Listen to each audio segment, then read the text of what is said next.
Thank you so much for joining us for our presentations on the new mortgage rules. I'm Richard Cordray, the Director of the Consumer Financial Protection Bureau. These videos are part of a broader effort on our part to help you comply with the Dodd-Frank Act's mortgage reforms and with our rules. We intend to work with you by offering guidance and assistance to help you understand and implement the rules. In addition to these video overviews, we're publishing small entity compliance guides for the mortgage rules. These guides seek to present the rules and their requirements in plain language formats to assist banks and non-banks alike, but they will be especially helpful to smaller institutions where implementation challenges may weigh more heavily on fewer employees. We're trying to make our rules more understandable and more user-friendly, setting out as clearly as we can what you need to know and what you need to do in order to comply with the rules. We're currently taking feedback on the guides, so please let us know what you think. You can find contact information for how to give us feedback within the guides. We hope to use your suggestions to improve them. It is important to remember why we've issued these rules. In the Dodd-Frank Act, Congress gave the Bureau the responsibility to adopt specific mortgage rules to help ensure that the irresponsible practices that precipitated our nation's recent financial calamity are not repeated. A summary of each rule we've adopted and the rules themselves are available on the Bureau's website at consumerfinance.gov/regulations. We understand that adjusting to the law Congress has passed and the rules we've written to implement that law may not be easy. We want to help you understand how to comply with the mortgage rules. If you have questions, please submit them at cfpb_reginquiries@cfpb.gov or call us at 202-435-7700. 202-435-7700. The team that will present more detail about the rules is working diligently to respond to your interpretive questions, and I know they will continue to do so. You can watch this single overview of all the rules, which will last just over an hour, or you can watch each individual overview of individual rules separately. You can find those videos on the individual rules on our mortgage rule web pages. Now I'm going to turn it over to our experts who will walk you through the mortgage rules.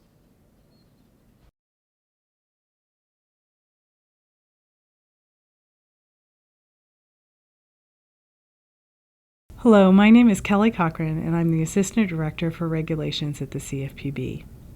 I'm going to be giving an overview of the Ability to Repay and Qualified Mortgage Final Rule. The Bureau issued this rule in January of 2013 to implement provisions under the Dodd-Frank Act. The rule will take effect in January 10th of 2014. This is staff guidance and not any official interpretation of the Bureau or any legal advice. Please refer to our website for copies of the rule and other summary materials. When the rule takes effect, it will replace existing regulations that already require creditors to consider a consumer's ability to repay mortgage loans where those loans are higher-priced mortgage loans. Under the new Dodd-Frank Act rules, the coverage of the ability to repay requirement will be much broader. It applies broadly to closed-end transactions secured by a dwelling.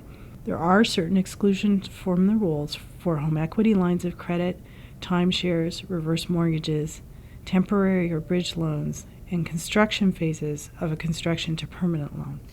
But the rule is not limited to loans that are secured by a principal dwelling or to first lien loans, so the coverage is much broader than the existing regulations, which only cover higher-priced mortgage loans.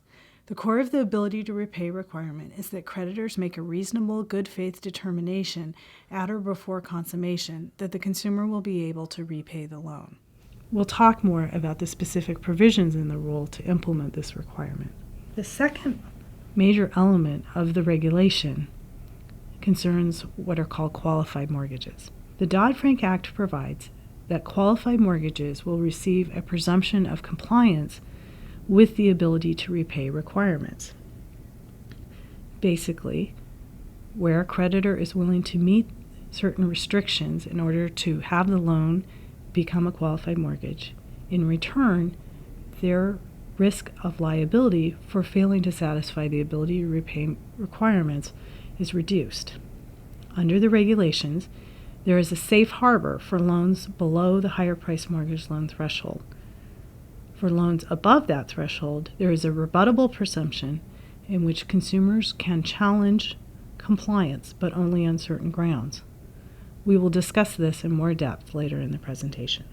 The regulation also establishes the requirements for certain qualified mortgages. Under the Dodd-Frank Act, qualified mortgages receive a presumption of compliance with the ability to repay requirements. Basically, where creditors are willing to meet the requirements for a qualified mortgage, their risk of challenge for failing to satisfy the ability to repay rules is reduced. Specifically, qualified mortgages must meet certain restrictions on loan features, a cap on points and fees, and certain underwriting requirements. In return, loans that are below the threshold for higher price mortgage loans will be subject to a safe harbor under the ability to repay rules. Loans above the threshold for higher price mortgage loans are subject to a rebuttable presumption. That means that the consumer can challenge whether the creditor did in fact satisfy the ability to repay requirement, but only on certain specified grounds under the rules. We will talk further about all of these requirements later in the presentation. As I mentioned, the creditor must make a reasonable and good faith determination that the consumer will have a reasonable ability to repay the loan according to its terms. The rule sets out specific procedures that creditors must follow in verifying information, certain elements that must be considered, and rules for calculating the mortgage payment from the loan for the purpose of determining a consumer's ability to repay. At the same time, the rule is intended to permit flexibility in underwriting for creditors. It does not intend to replace reasonable underwriting with specific universal underwriting policies and procedures. So the reasonable and good faith determination is the overall requirement. Let's start with the first element, to consider and verify certain consumer-specific information.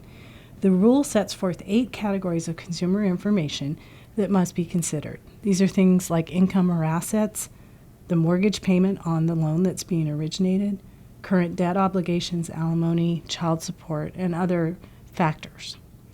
The rule requires that these factors be considered as part of the underwriting process, and also that the information that the consumer provides about the factors be verified using reasonably reliable third-party records. The rule sets forth a number of different examples of the kinds of reasonably reliable third-party records that can be used to verify different types of information, such as income. The second major requirement in the rule is rules regarding the calculation of the monthly mortgage payment for the purposes of assessing the consumer's ability to repay. Generally, creditors must use the greater of the fully indexed or introductory rate, and must assume monthly substantially equal payments that amortize the loan amount over the loan term. There are special rules for loans with negative amortization, interest only, or balloon payments. It's worth noting that under the ability to repay requirements, there are no specific limitations on loan features or points and fees. So, as long as the loan is originated using the procedures specified in the rule, and that the creditor makes a determination that the consumer has the ability to repay a loan, it is permissible for an ability to repay loan to have features such as interest only or negative amortization periods, and there's no specific limit on the points and fees so long as the creditor makes the overall determination that the consumer can pay the loan. When we turn to the qualified mortgage side, you'll see that there are specific requirements with regard to features and points and fees for those mortgages. Turning to the qualified mortgage part of the rule, the regulation sets out 3 different types of qualified mortgages. I'll talk through the requirements for each of those types, and then talk overall about the broader distinction across all types of qualified mortgages between those that receive a safe harbor and those that receive a rebuttable presumption. The general definition for qualified mortgage, the broadest category of qualified mortgage, has 3 main components. First, there are certain limits on loan features. Second, there's a cap on points and fees. And third, there are certain underwriting requirements with regard to this category of qualified mortgage. Turning first to the limits on loan features. Under Dodd-Frank, this category of qualified mortgage cannot have negative amortization or interest-only periods. Also, balloon payments are not permitted for the general definition of qualified mortgage. There is a separate category that applies to certain small creditors that operate predominantly in rural or underserved areas, and we'll talk about that category of qualified mortgage a little later. Finally, the loan term may not exceed 30 years. The second element of the requirements for the general qualified mortgage definition is the points and fees cap. Generally, these loans cannot have points and fees above 3% of the total loan amount. However, there are higher caps for loans that are under $100,000. Those caps go up to as much as 8% under certain circumstances. The Dodd-Frank Act also sets out a specific definition of points and fees for purposes of the qualified mortgage cap. For this purpose, it includes origination and other charges that are paid to the creditor or to an affiliate. It also includes compensation paid to loan originators, and the definition of loan originator includes both brokers and individual loan officer employees that are employed either by a broker or by a retail creditor. Certain upfront private mortgage insurance premiums are also included in the definition of points and fees. At the same time, there are also some exclusions from the definition of points and fees. So, up to 2 additional bona fide discount points are allowed depending on the rate of the loan. Bona fide charges paid to third parties and certain mortgage insurance and guarantee fees for government programs are also excluded from the points and fees cap. The third category of requirements for the qualified mortgage concern underwriting requirements. For the general definition, it's required that the creditor use the maximum rate in the first 5 years after the first payment to calculate the mortgage payment for purposes of determining that the consumer can pay the loan. It's also required to have full amortization. Secondly, creditors are required to consider and verify income or assets and current debt obligations, alimony, and child support. Finally, the rule requires that the consumer's monthly debt-to-income ratio not exceed 43%. Appendix Q of the rule defines debt and income for this purpose.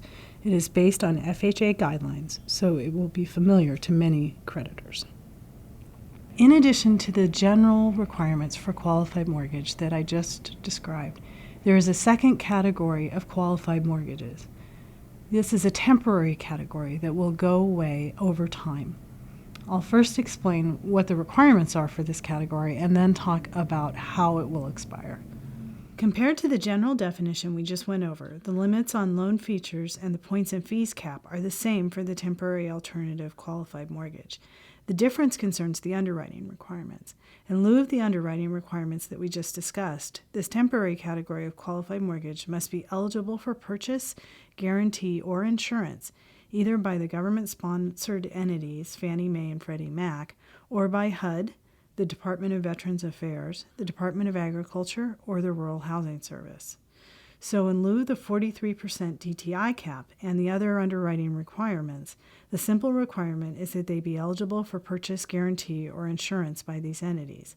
It is not required that they actually be purchased or guaranteed or insured by these entities.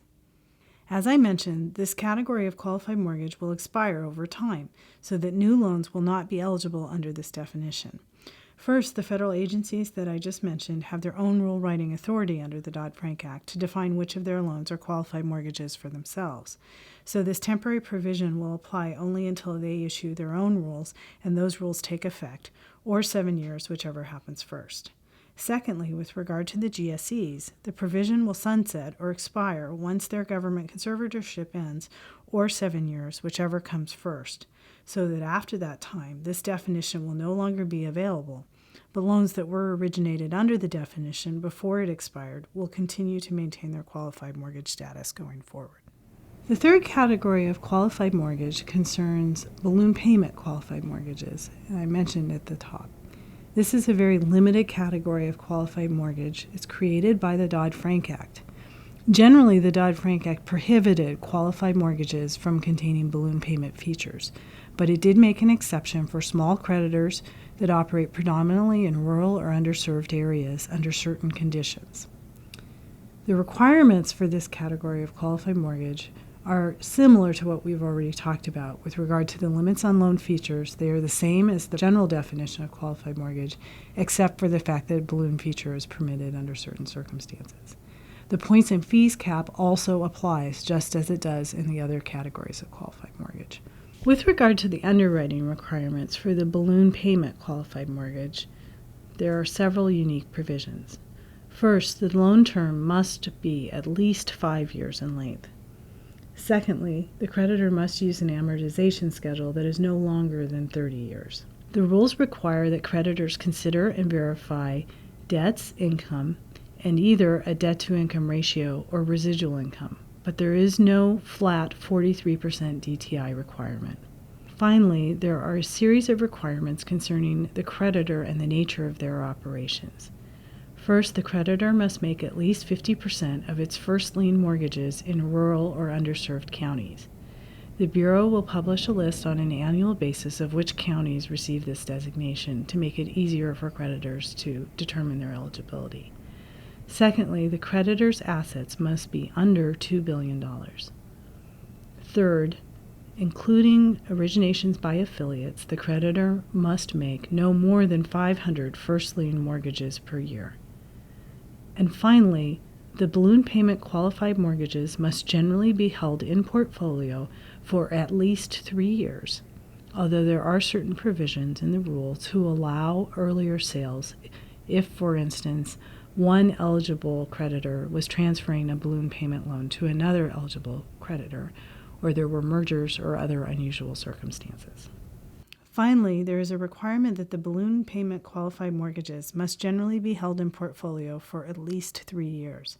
Specifically, the rules require that the balloon payment qualified mortgages not be subject to a forward commitment at the time that they are consummated. In addition, there are limits on transferring or assigning those qualified mortgages within the first 3 years after consummation. However, there are exceptions to allow transfers. For instance, in a situation where one eligible creditor is selling a loan to another creditor that itself is eligible to make balloon payment qualified mortgages. There are also exceptions for merger situations and situations where there is an agreement with a prudential regulator requiring the creditor to sell off loans, for instance, for safety and soundness reasons. So those are the 3 types of qualified mortgages permitted under the rule. Let's return to talk a bit more about the presumption of compliance that is afforded to these qualified mortgages. As I mentioned in the beginning, the Bureau defined the presumption of compliance that applies to a qualified mortgage, but the statute did not explain how strong that presumption should be. The Bureau rule calibrates the level of protection afforded the creditor based on whether the loan is higher priced. The threshold is set out on this slide. So for loans that satisfy the qualified mortgage, where the APR is less than the average prime offer rate plus 1.5 percentage points for a first lien, or the average prime offer rate plus 3.5 percentage points for second liens, the loan receives a safe harbor. That means that a consumer cannot later show that the creditor did not comply with the ability to repay requirements when it originated the loan. For loans that satisfy the qualified mortgage criteria but equal or exceed these price thresholds, there is a rebuttable presumption that the creditor satisfied the ability to repay requirements.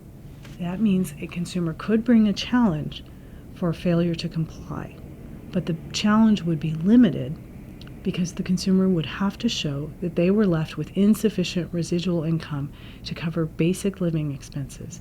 Before we turn to the last slide, I wanted to mention 2 other elements of the ability to repay rules. First, the rules set forth special provisions to cover situations in which a creditor is refinancing what's called a non-standard mortgage under the rule into a standard mortgage. These provisions create an exception from the basic ability to repay requirements to facilitate the refinancing process. Under this, a non-standard loan or a non-standard mortgage is defined as an adjustable rate mortgage with an introductory fixed interest rate for a period of at least 1 year, an interest-only loan, or a negative amortization loan.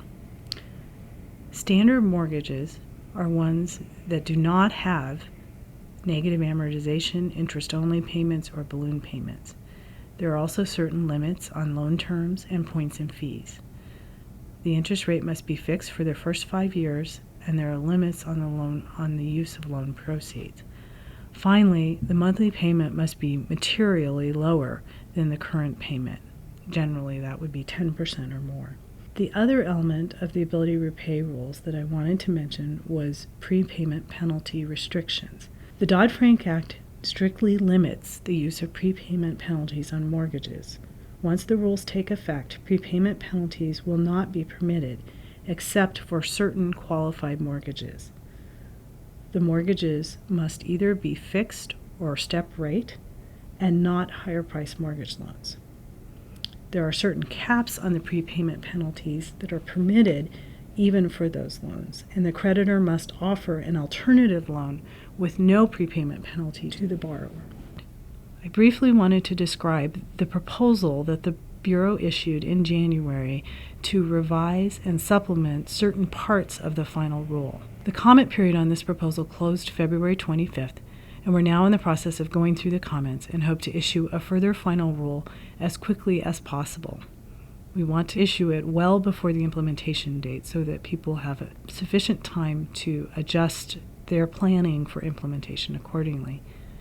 The proposal had 3 main elements.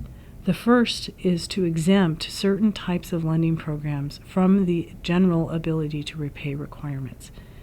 These include community development lending programs, such as community development financial institutions and certain nonprofits, and also government stabilization and refinancing programs. The second element of the proposal concerns a possible 4th category of qualified mortgage.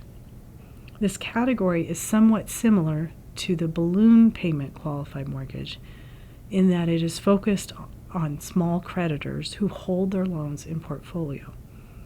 But it does not cover balloon payment loans, and it is not restricted to creditors who operate predominantly in rural or underserved areas. Specifically, this new 4th category of qualified mortgage would have the same limits on loan features as the general permanent definition of qualified mortgage. So, this would not permit negative amortization, interest-only periods, or balloon payments. It would also be subject to the same points and fees cap that applies to the other categories of qualified mortgage.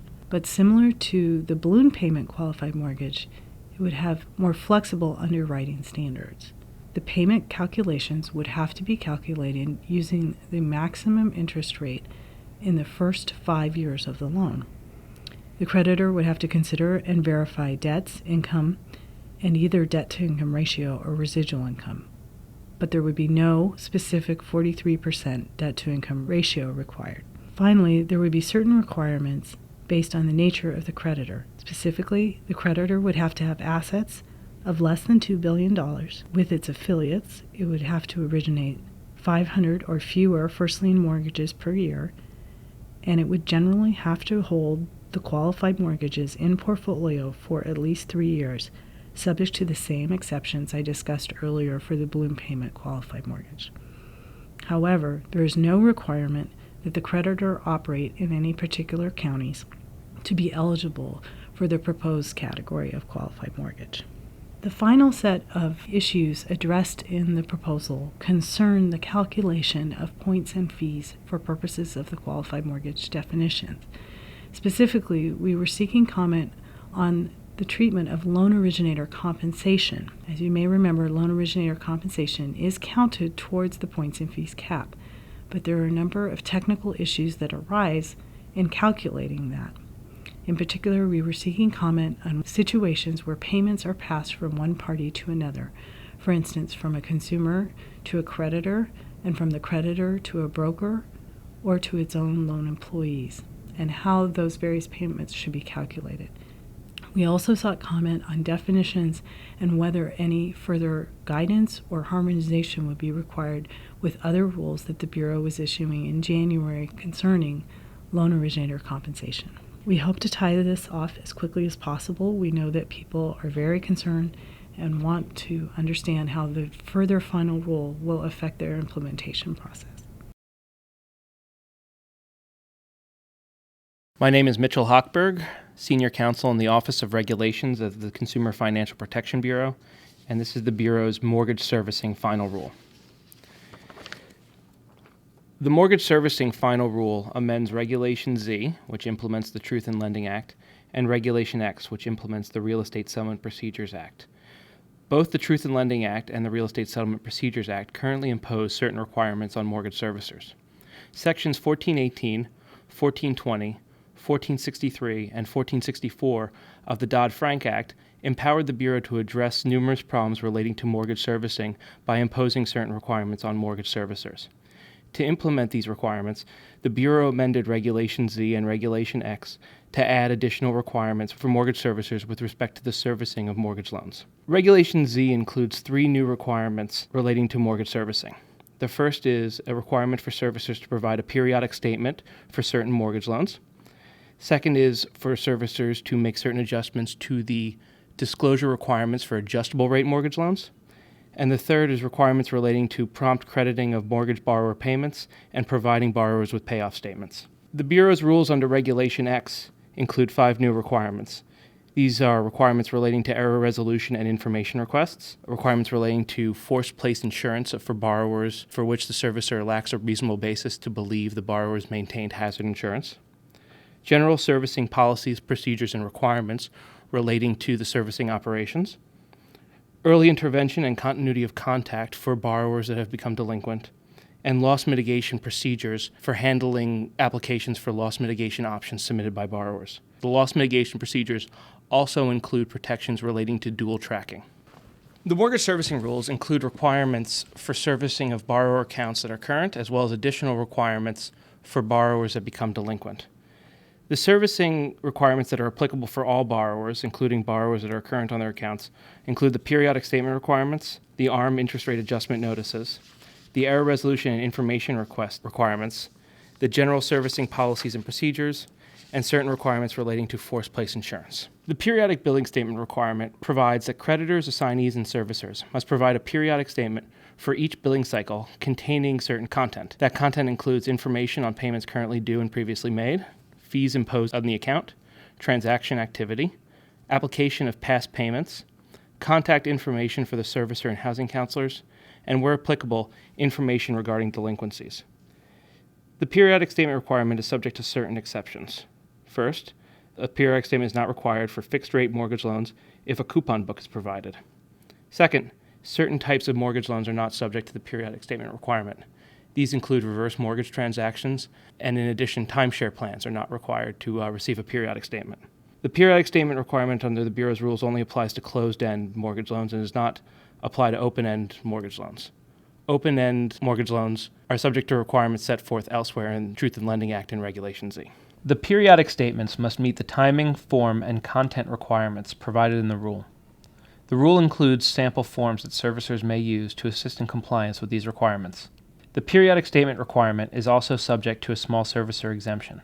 Small servicers, that is, servicers that service, together with any affiliates, 5,000 or fewer mortgage loans, and only service mortgage loans for which the servicer or an affiliate was the creditor assignee, essentially these are mortgage loans that the servicer owns or originated, are not subject to periodic statement requirement. In addition to the periodic statement requirement, servicers must provide certain notices to borrowers regarding the adjustment of the interest rate for adjustable rate mortgage transactions. The ARM interest rate adjustment notices include 2 requirements. The first is a new, one-time initial ARM notice. This is called the 20D notice and is implemented through Section 1026.20D of Regulation Z. The new one-time initial ARM notice must be provided 210 to 240 days prior to the first payment due after a mortgage loan interest rate first adjusts. The notice may contain an estimate of the new rate and the new payment, and the mortgage servicing rules contain model and sample forms that servicers may use to assist in compliance with this requirement. Servicers must also provide a new revised 20C ARM notice. The interest rate adjustment notice requirements also include a revised 20C ARM notice. The current 20C ARM notice, referred to as the 20C notice because it implements 1026.20C of Regulation Z, requires that a notice be provided 25 to 120 days before an interest rate adjusts. The new ARM notice, requires that a notice be provided 60 to 120 days prior to the first payment due after the rate adjusts if payment will change. Notably, the amendments to the 20C notice move back the timing from 25 to 120 days to 60 to 120 days so that borrowers receive the revised 20C ARM notice earlier in time before an interest rate adjustment causes a payment change. Further, the amendments to the 20C notice provide that notice is only required if the rate adjustment causes a payment change. A notice is no longer required when a rate adjustment does not result in a payment change. And the rule contains model and sample forms that servicers may use to comply with these requirements. The servicing rules also include protections with respect to error resolution and information request notices received from borrowers. These rules require that servicers acknowledge written error notices or information requests generally within 5 days, and in general, responses to such notices are required within 30 days. The rule requires servicers to comply with the error resolution procedures for certain listed errors, as well as any error relating to the servicing of a mortgage loan. The procedures require that within 30 days, in response to a notice of error, a servicer must correct the error asserted or conduct an investigation and provide a notice in writing to the borrower that the servicer has determined that no error occurred. For information requests, the servicer must, within 30 days, provide the information requested by the borrower or explain in writing why such information is not available. The mortgage servicing rules also include provisions relating to general servicing policies, procedures, and requirements. Servicers are required to establish policies and procedures reasonably designed to achieve objectives specified in the rule. The rule sets forth objectives in a number of categories, including providing accurate information to borrowers, investors, and courts, and categories addressing servicing transfers and loss mitigation applications, amongst others. Examples of the areas in which servicers must achieve objectives pursuant to the rules include the following bullets set forth. These are providing accurate and timely disclosures in response to borrowers' requests for information, investigating borrowers' complaints, providing mortgage owners accurate information about their loans, submitting accurate documents during foreclosure, and transferring information properly during servicing transfers. The policies and procedures also set forth a number of requirements relating to loss mitigation. These include consulting with investors to identify available loss mitigation options up front in the servicing relationship, providing borrowers accurate information about those options, and evaluating borrowers' applications for loss mitigation options pursuant to requirements established by owners or investors of mortgage loans. The general servicing policies, procedures, and requirements also include requirements relating to document retention and the storage of mortgage servicing account information, including a requirement that certain account information must be compilable into a servicing file within a set period of time. Servicers are also subject to requirements with respect to obtaining forced-place insurance. A servicer may not impose a charge on a borrower for forced-place insurance coverage unless the servicer has a reasonable basis to believe the borrower has failed to maintain hazard insurance required by the loan contract, and the servicer has provided certain notices required by the mortgage servicing rules to the borrower before a charge may be imposed. These notices include an initial notice, at least 45 days before charges may be imposed, and a reminder notice at least 30 days after the first notice and at least 15 days before charges are imposed. These two notices create the 45-day notice cycle before a borrower may be subject to a charge for forced-place insurance. Charges for forced-place insurance must be for services that are actually performed and bear a reasonable relationship to the servicer's cost of providing those services. Notably, charges subject to state regulation as the business of insurance, for example, insurance premiums, or authorized by federal law for flood insurance, are not subject to restrictions for charges relating to forced-place insurance. The rule contains model forms that servicers may use to assist in complying with these requirements. The rules also impose additional obligations with respect to the servicing of borrower accounts where borrowers have escrowed for hazard insurance. A servicer may not obtain forced-place insurance if a servicer is able to maintain the delinquent borrower's existing coverage for hazard insurance. Essentially, if a borrower becomes delinquent on a mortgage loan, the current rule, prior to the Bureau's amendments, provided that a servicer is not required to advance or disburse from an escrow account in the event that a borrower is more than 30 days overdue on the mortgage loan obligation.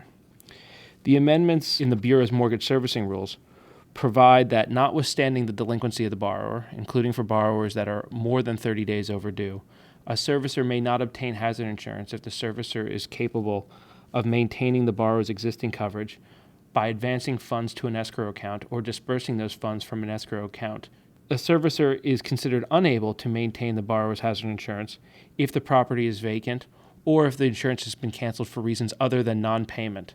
The specific requirements relating to obtaining forced place insurance for borrowers that have escrowed for hazard insurance contain an exemption for small servicers, as defined for purposes of the periodic statement exemption in Regulation Z. The rules relating to forced place insurance for borrowers that have escrowed for hazard insurance contain an exemption for small servicers.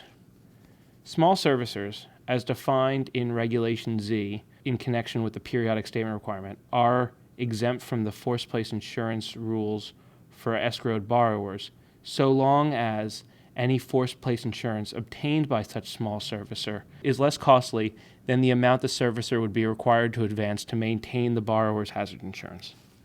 The mortgage servicing rules also impose obligations on servicers with respect to the servicing of accounts for borrowers that have become delinquent. These requirements are set forth in the early intervention, continuity of contact, and loss mitigation procedures provisions.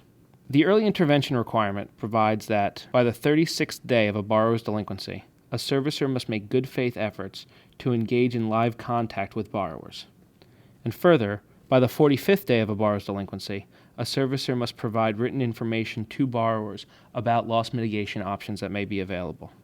This is intended to engage in contact with borrowers early in the delinquency process so as to inform borrowers of the availability of loss mitigation options that may be available to them. Servicers must also provide for continuity of contact with delinquent borrowers. The continuity of contact requirement provides that servicers must have policies and procedures to assign support personnel to assist delinquent borrowers with the process of applying for loss mitigation options. Those policies and procedures must ensure that such personnel can access borrower information and provide such information to decision makers with respect to the evaluation of a loss mitigation application. Both the early intervention and continuity of contact requirements provide an exemption for small servicers. In addition to the early intervention and continuity of contact requirements, the mortgage servicing rules also include obligations with respect to the evaluation of loss mitigation applications.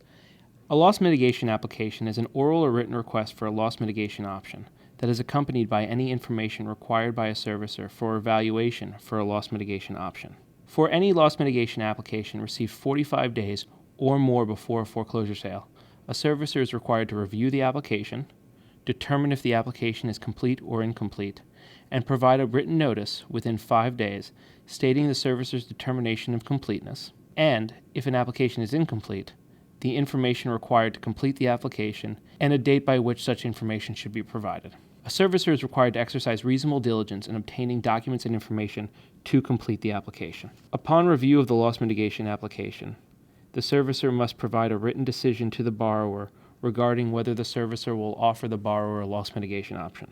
A servicer that denies a borrower for any loan modification option must provide in the written notice a statement of the basis for the servicer's denial. A servicer may not simply state that an investor requirement was the basis for the denial, but must provide specific information regarding why a borrower was denied for a loan modification option. The rule includes additional information regarding how a servicer presents information relating to a denial based upon a net present value test, the use of decisioning waterfall, or other investor requirements. If a complete loss mitigation application was received 90 or more days before a foreclosure sale, a borrower is also entitled to an appeal of the denial of any loan modification option. Such appeal must be reviewed within 30 days by independent servicer personnel. The loss mitigation procedures also include restrictions on the process of dual tracking. Dual tracking is the simultaneous evaluation of a borrower for a loss mitigation option while the borrower's foreclosure process proceeds.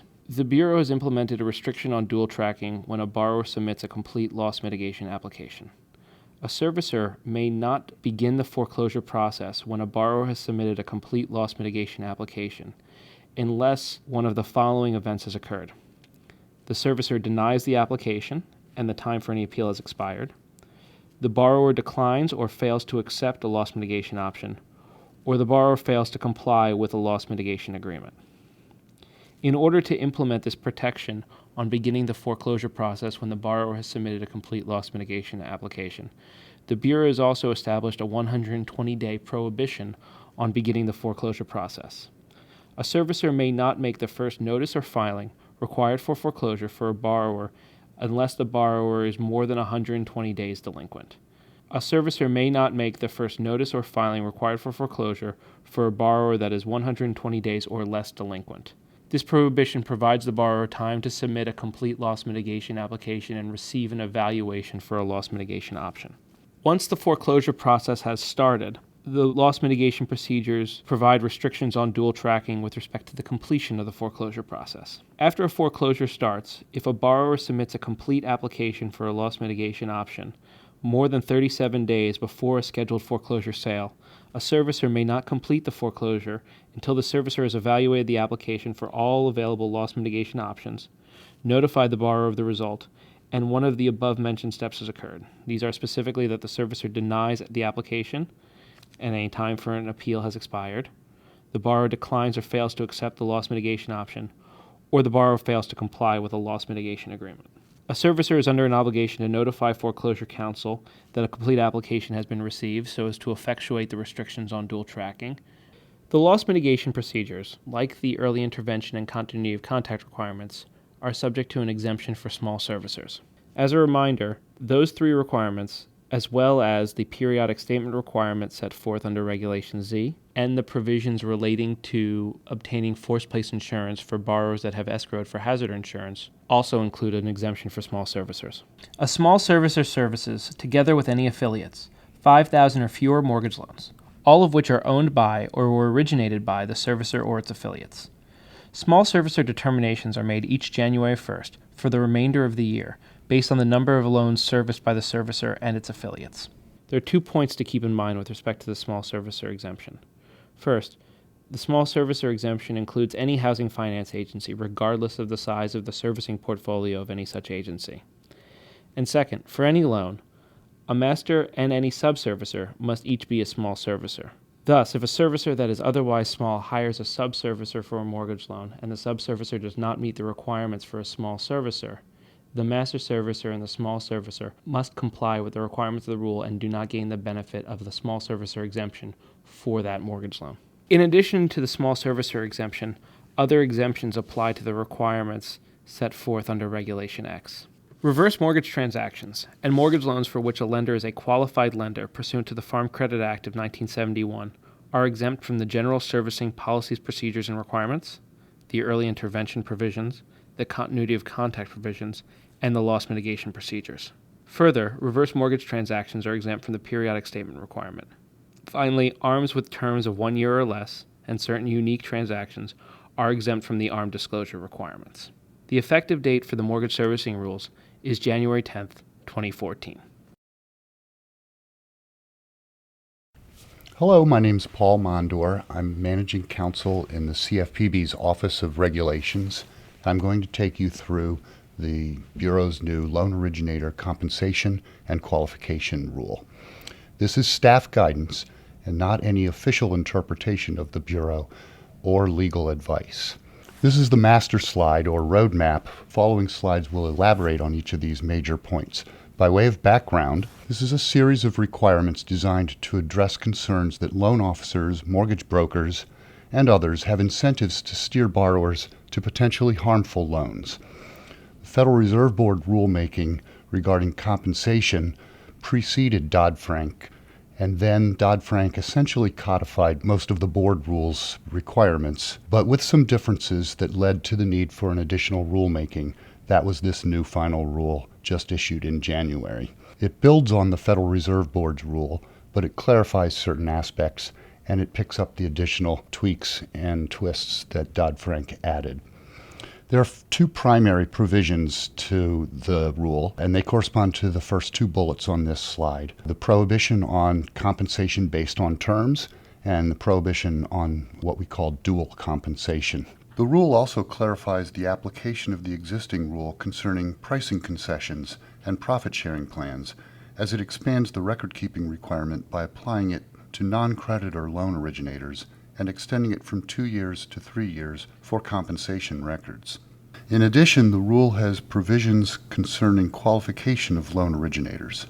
It builds on the SAFE Act requirements, but adds TILA liability for failing to comply, and also requires that loan originator organizations ensure that the loan originators who work for them comply with the SAFE Act and other state laws on licensing and registration. And for those institutions that have loan originators not subject to the SAFE Act, they must perform background checks on their employees that are similar to the SAFE Act requirements. Another requirement is the identifier disclosure.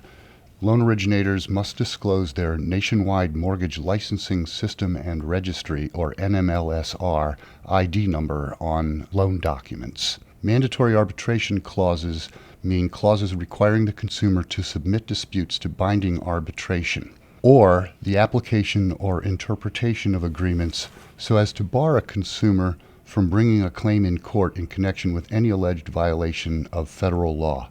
As for single premium credit insurance, the rule prohibits a creditor's financing of any premiums or fees for credit insurance, such as credit life. One last thing not on this slide is the statutory prohibition on upfront points and fees when loan originator compensation is paid by anyone other than the consumer. This rule does not implement that requirement. The Dodd-Frank Act gave us authority to waive it if doing so is in the interest of consumers and the public interest. The Bureau believes that a total ban would be not consistent with those interests, but that we need to study it in light of new requirements, all of the new mortgage rules that are taking effect over the next year. So we exercised the waiver authority to delay rulemaking on this issue. The next step will be to research consumer interaction with all the new protections and to review the effects of the regulations in the market. We'll talk about the definition of loan originator. It's a very broad definition, which we believe is in line with the definition of mortgage originator in the Dodd-Frank Act, and also with the rather broad loan originator definition already in the existing Federal Reserve rule. It includes direct or indirect compensation or monetary gain. Some examples of loan originator include persons who fill out application for a consumer, persons who advise on terms, persons who refer a consumer to another loan originator or a creditor. And by the way, a person includes not only natural persons, but virtually all business forms such as trusts, LLCs, corporations, etc.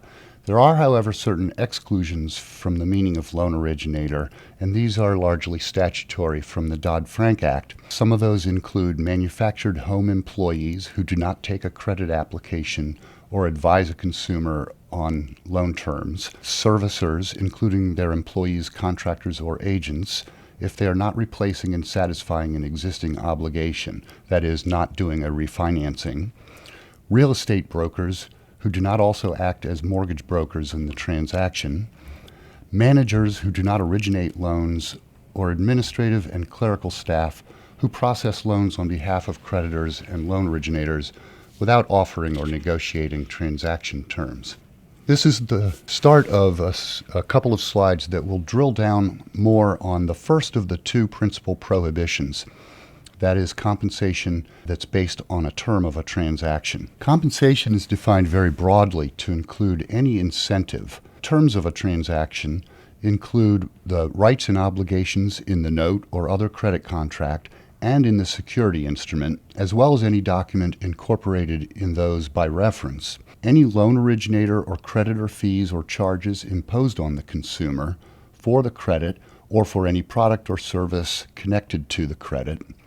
Any fees or charges for any product or service required to be obtained as a condition of the credit, but all of this is limited to fees or charges required to be disclosed in the RESPA disclosures, the good faith estimate, and the HUD-1. Some examples of terms then include the interest rate, the annual percentage rate, the type of collateral, such as a condominium, cooperative, detached home, and the existence of a prepayment penalty or lack thereof. There is a new clarification in this rule of an existing provision in the original loan originator compensation rule having to do with proxies.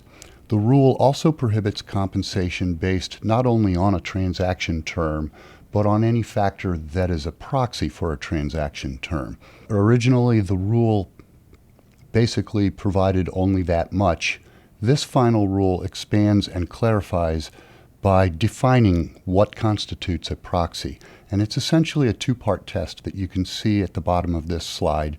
If the factor consistently varies with a term or terms of the transaction over a significant number of transactions, and the loan originator has the ability, directly or indirectly, to add, drop, or change that factor when originating the transaction, then that factor is a proxy for one or more terms. Still on the first principal prohibition of compensation based on terms, two major clarifications under the existing rule were included in the new final rule, as I alluded to earlier: pricing concessions and profit-sharing plans. So first, on pricing concessions, the first main block on this slide, we have the baseline rule. Although creditors may grant pricing concessions to consumers, they may not require a loan originator to bear the cost of that concession through reduced compensation. This rule introduces a new exception to that. When the RESPA estimates are exceeded for unforeseen reasons, not only beyond tolerance, but any charge that's in excess of the estimate, a consumer may be granted a concession to defray the cost of that increase, and the creditor may require the loan originator to bear the cost through reduced compensation. The second and third blocks of this slide describe the additional clarification on profit-sharing plans. The middle block is about specific designated tax-advantaged plans. Designated means any defined benefit plan or defined contribution plan that meets any of several Internal Revenue Code definitions. And you see them listed there: a qualified plan, employee annuity plans, simple retirement accounts, simple employee pensions and annuity contracts, or eligible deferred compensation plans.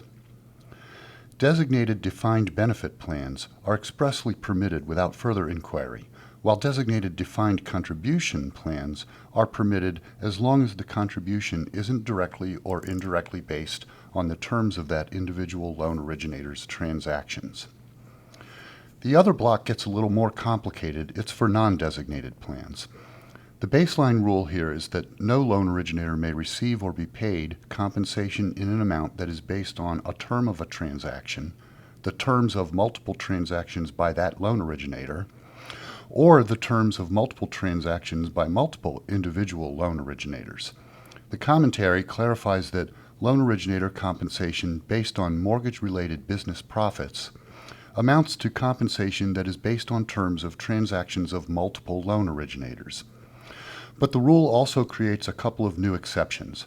First, non-deferred profits-based compensation is permissible if it equals 10% or less of that loan originator's total compensation. Second, it's permissible if the loan originator has de minimis originations, which is defined as 10 or fewer transactions in a year. But there's a general caveat to all of this, which is that distributions or payments to a loan originator under these non-designated plans still may not be based on the terms of the transactions originated by that loan originator. We go now to the second principal prohibition, dual compensation. The baseline rule here is that a mortgage broker may not receive compensation from both a consumer and the creditor in the same transaction. Because the rule provides that no loan originator may receive compensation from other than the consumer, if a consumer pays a brokerage, that brokerage may not pay its individual loan officer or the individual broker any commission on the same transaction. This final rule provides an exception. It permits the brokerage to pay the individual broker that originated the transaction a commission, even though the consumer has paid a commission to the brokerage. Again, however, such payments are subject to the basic rule against compensation based on terms, so the individual loan originator's commission may not be based on the terms of the transaction. We come to the loan originator qualification and identifier requirements. Qualification requirements are essentially not new. They amount to complying with the SAFE Act for the most part. So this means that individual loan originators must comply with, in the case of depositories employees, state registration requirements or applicable registration requirements under the SAFE Act, and for non-depository employees, the state licensing created under the SAFE Act. But there is some element of leveling of the field here for employers who have loan originator employees not required to be licensed under the SAFE Act or other applicable law. Those employers must ensure that their employees meet character, fitness, and criminal background standards similar to existing SAFE Act licensing standards. They also must provide training to loan originator employees that is appropriate and consistent with those loan originators' origination activities. The unique identifier requirement, the rule provides clarification on the statutory requirement that the unique identifier appear on all loan documents. Obviously, the statutory provision that it be disclosed on all loan documents leaves open the question of what is and is not a loan document. The rule clarifies that loan documents means the credit application, the note or other loan contract, and the security instrument. Hello, I'm Ben Olson, and I'm the Deputy Assistant Director for Regulations at the Consumer Financial Protection Bureau. I'm here to talk to you today about the Bureau's January 2013 final rule under the Homeownership and Equity Protection Act, which is frequently called HOPA, or to some HOEPA. At the outset, I want to make clear that this is staff guidance and not any official interpretation of the Bureau or any legal advice. As an initial point, this rule is effective on January 10th, 2014, so compliance will be mandatory for affected entities on that date. This rule, the high cost mortgage rule, actually amends two different regulations. It amends Regulation Z by implementing Dodd-Frank Act changes to HOPA. Specifically, where HOPA previously applied only to closed-end refinancings and second lien mortgages, coverage is now expanded to also include open-end home equity lines of credit and purchase money mortgages. In addition, the coverage thresholds under HOPA have been revised so that more loans are covered, and there's a new prepayment threshold added for coverage, and we'll discuss the specifics of that in just a moment.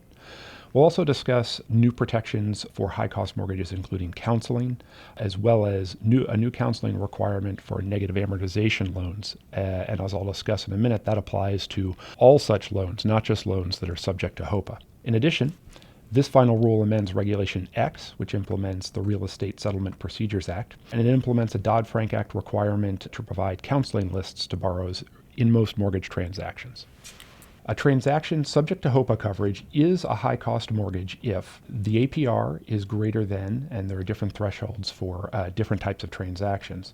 For a first lien transaction, it's when the APR is more than 6.5 points over the average prime offer rate, or APOR. This should hopefully be a familiar concept to folks who are complying with existing Reg Z rules. For a first lien transaction for less than $50,000 that is secured by personal property, it's APOR over 8.5%. So this would include a manufactured home that is titled as personal property. And for a junior lien transaction, it's also APOR plus 8.5%. So these new coverage thresholds are significantly more expansive than the thresholds under the current law. So these Dodd-Frank Act changes will significantly expand the number of loans that are subject to HOPA coverage. In addition, a loan is a high-cost mortgage if the points and fees are greater than, for transactions of $20,000 or more, 5% of the total loan amount, and for transactions of less than $20,000, the lesser of $1,000 or 8% of the total loan amount.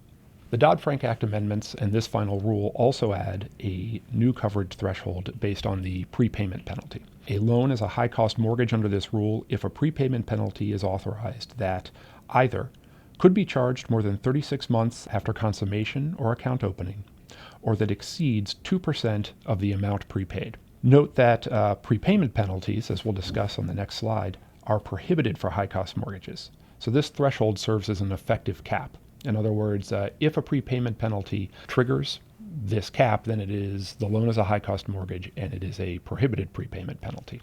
So essentially, a lender cannot make a loan with a prepayment penalty that either exceeds the 36-month threshold or the 2% of amount prepaid. The requirements for high-cost mortgages have been revised in several respects. The disclosures have been revised. There is a new ability to repay analysis, which for closed-end loans is coordinated with the ATR standards under the Qualified Mortgage Ability to Repay final rule. That rule is discussed in a separate presentation. And there is also the pre-loan counseling requirement, which I'll discuss on the next slide.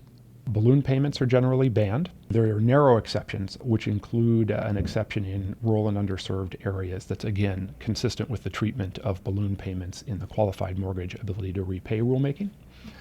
Prepayment penalties are banned for high-cost mortgages. The financing of points and fees is banned. Loan modification fees are banned, and there are a number of new restrictions on late fees and fees for payoff statements. The rule imposes requirements that consumers receive pre-loan counseling for high-cost mortgages and for most kinds of closed-end loans, as well as a negative amortization loan to a first-time borrower. This is not an amendment to HOPA. This applies to non-HOPA loans as well that are negative amortization loans made to a first-time borrower. A creditor is responsible for obtaining confirmation from the homeowner of the counseling prior to consummating the transaction. There is also a requirement under Regulation X, implementing the RESPA amendment, that requires creditors and lenders to provide counseling lists to borrowers in most mortgage transactions. This is a list of counselors who provide services in the customer's area. The list will be made available by the Bureau through its website. That website is still under development, but will be ready well in advance of the final rule taking effect in January 2014, so that the creditor can come to our website and obtain the information they need to provide to the borrower. Hi, this is Paul Mondor, Managing Counsel in the Office of Regulations at the CFPB. I'm here to talk you through the Bureau's new escrows rule adopted in January 2013. At the outset, I should note that this is staff guidance and not any official interpretation of the Bureau or any legal advice. This is a fairly small rule, and there's only the one slide that you see for talking through it. By way of background, the Federal Reserve Board adopted a final rule in 2008 that imposed an escrow requirement to last at least 1 year for higher-priced mortgage loans. As defined by the Bureau's new rule, higher-priced mortgage loans are those with an APR that exceeds certain thresholds, and those thresholds are: for first lien mortgages, average prime offer rate plus 1.5; for first lien jumbos that exceed the maximum purchase balance for Freddie Mac, the threshold is average prime offer rate plus 2.5, and for subordinate liens, the threshold is average prime offer rate plus 3.5. But about to be noted, the escrows requirement applies only to first liens, so it's only those first two of the three thresholds that matter for this rule. The Dodd-Frank Act substantially codified the existing requirements, but with several differences. It extends the 1-year requirement to 5 years. It creates an exemption for creditors that operate predominantly in rural or underserved areas. And it created or required certain escrow disclosures, one before consummation and one post-consummation when an escrow account is terminated. Like the ability to repay and qualified mortgage rule, the Federal Reserve Board proposed an implementing rule before the authority for rulemaking transferred from the board to the Bureau. So to drill down a little on the main aspect of this rule, the rural or underserved exemption. The rule creates several criteria for a transaction to be exempt from the escrow requirement. If it's a higher-priced mortgage loan, it must be made by a small creditor. There are two aspects to being a small creditor: assets and originations. So to meet the small creditor prerequisites, the creditor making the higher-priced mortgage loan in question must have assets less than $2 billion. That's at the outset of this rule's effectiveness. It will be adjusted annually for inflation in the future. And the other prerequisite for a small creditor is annual covered transactions. It must have 500 or fewer first lien covered transactions per year. That's including any affiliates. The second aspect to this exemption is that the creditor operates predominantly in rural or underserved areas. This is implemented by the rule in the form of more than half of all the creditor's covered transactions have to be made in counties that meet the definition of rural or underserved. The definition of rural is structured by using the USDA's urban influence codes. Specifically, a county with the urban influence code 4 or any of 6 through 12 is considered rural. Underserved is defined by using HMDA data, and based on those data, the county has to have 2 or fewer creditors making 5 or more covered transactions in a year in that county. So these tests are a little complicated, and to help with compliance, the Bureau also committed in the regulation to publish lists on its website of counties that meet the definition of either rural or underserved, and to update those lists annually. Creditors can rely on this list as a safe harbor. Another prerequisite for the exemption is that the creditor and its affiliates do not escrow for extensions of consumer credit secured by real property or a dwelling that they service. This also includes affiliates. The Bureau created this element of the test. It's not statutory, but it was included in the board's proposal. The rationale is that any creditor currently servicing does not need the exemption. There are a couple of exceptions, however, where the exemption is not lost even though the creditor may be escrowing or its affiliate may be escrowing, and that's where escrows were established to comply with the existing rule, or an escrow is established post-consummation as an accommodation to a distressed consumer. These two exceptions were created in response to comments received on the proposal. Finally, there was one other statutory prerequisite for the exemption, that the loans be held in portfolio by the creditor.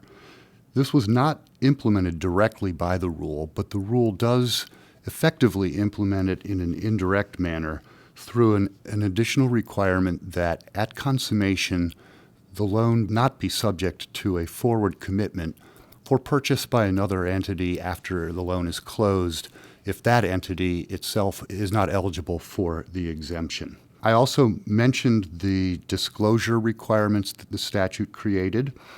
The final rule does not implement those disclosures, but deferred them to be done along with the TILA-RESPA integrated disclosure package and the other Title 14 disclosure requirements, all of which will be handled in a rulemaking later in 2013.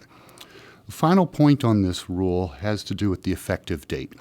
Unlike most of the Title 14 rules adopted in January, this rule goes into effect sooner than most of those which take effect in January of 2014.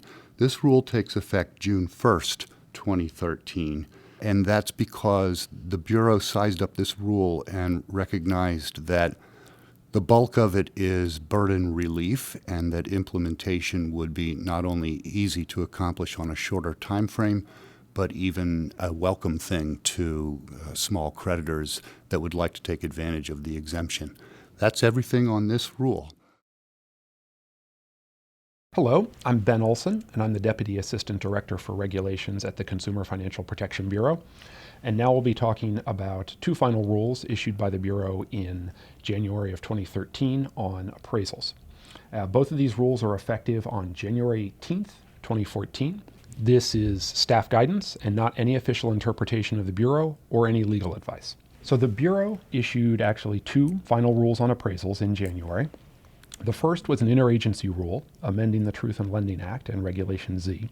This rule imposed new appraisal requirements for certain higher-priced mortgage loans, and this is implementing provisions of the Dodd-Frank Act. What's required now for these types of loans is a physical interior appraisal by a certified or licensed appraiser who produces a written report, a copy of which must be provided to the consumer free of charge. In addition, for properties that have been flipped or resold at an increase in value in the prior 180 days, there's a requirement that a second such appraisal be obtained.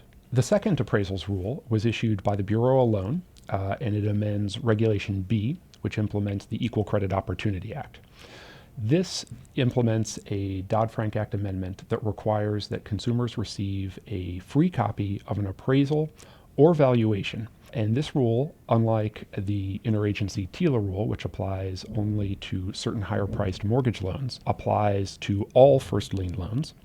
And in addition, it applies not just to appraisals, but to other valuations, such as automated valuations or broker price opinions. Should you have any questions about this presentation or any of the Bureau's other presentations or rules, please submit them to CFPB_reginquiries@cfpb.gov or call us at 202 435 7700. Thank you.